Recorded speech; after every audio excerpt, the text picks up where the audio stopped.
محرم کا نام آتے ہی ایک سوال ہر ذہن میں ابھرتا ہے، کربلا میں آخر ہوا کیا تھا؟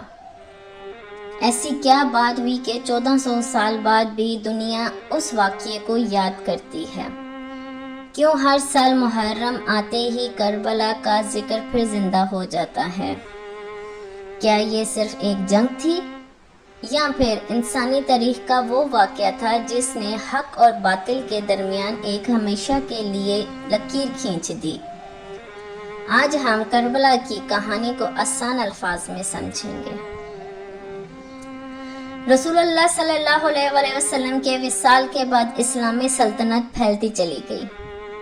وقت گزرتا گیا اور سیاسی صورتحال تبدیل ہوتی رہی۔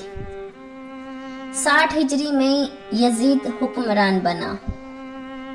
اس دور میں حضرت امام حسین رضی اللہ عنہ جو نبی صلی اللہ علیہ وسلم کے نواسے تھے، مدینہ میں رہتے تھے۔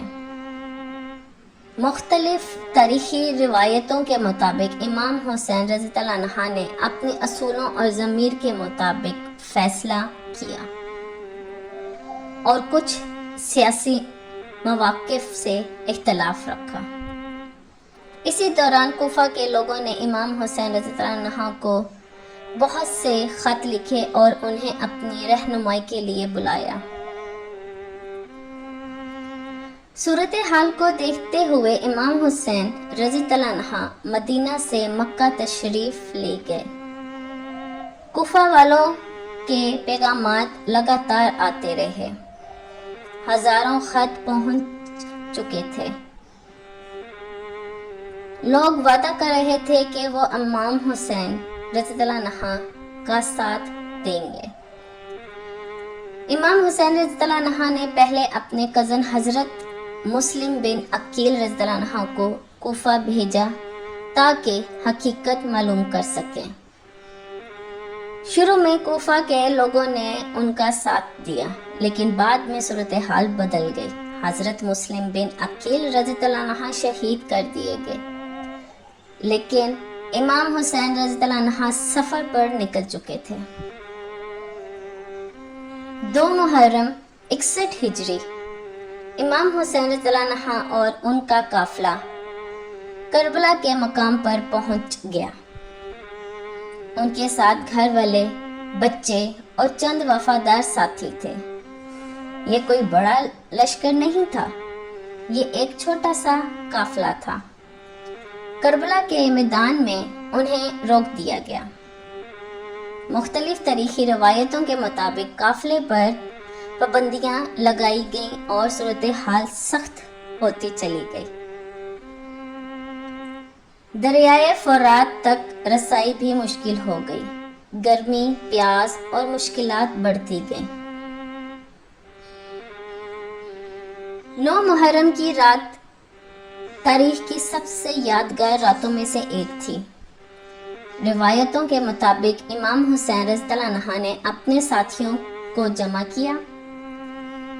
انہوں نے فرمایا کہ جو جانا چاہتا ہے وہ جا سکتا ہے، اندھیرا ہے، کوئی روک ٹوک نہیں ہوگی۔ لیکن جو جواب ملا وہ تاریخ میں امر ہو گیا۔ ساتھیوں نے کہا، ہم آپ کا ساتھ نہیں چھوڑیں گے، چاہے جان چلی جائے۔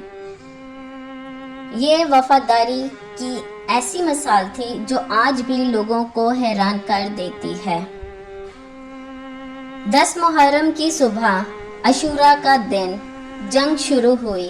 امام حسین رضی اللہ عنہ کے ساتھی ایک ایک کر کے شہادت کا رتبہ حاصل کرتے گئے۔ حضرت عباس رضی اللہ عنہ کی بہادری، قاسم ابن حسن رضی اللہ عنہ کی جوان مردی، علی اکبر رضی اللہ عنہ کی قربانی، ہر واقعہ تاریخ کا حصہ بن گیا۔ آخر میں امام حسین رضی اللہ عنہ بھی شہادت کے رتبے پر فائز ہوئے۔ یہ لمحہ اسلامی تاریخ کے سب سے غمگین لمحوں میں شمار کیا جاتا ہے۔ لیکن دوستو، کربلا صرف ایک جنگ کا نام نہیں، کربلا ایک پیغام ہے۔ یہ پیغام ہے حق پر قائم رہنے کا، ظلم کے سامنے نہ جھکنے کا، صبر اور استقامت کا، اللہ پر بھروسہ کرنے کا۔ اسی لیے 1400 سال بعد بھی کربلا کا ذکر زندہ ہے۔ سلطنتیں ختم ہو گئی، بادشاہ گزر گئے، لیکن کربلا کا پیغام آج بھی لوگوں کے دلوں میں زندہ ہے۔ کربلا ہمیں یہ سکھاتی ہے کہ سچائی کی طاقت لوگوں کی تعداد میں نہیں ہوتی۔ کبھی کبھی چند لوگ اپنی قربانی سے پوری دنیا کو ایک ایسا پیغام دے جاتے ہیں جو صدیوں تک زندہ رہتا ہے۔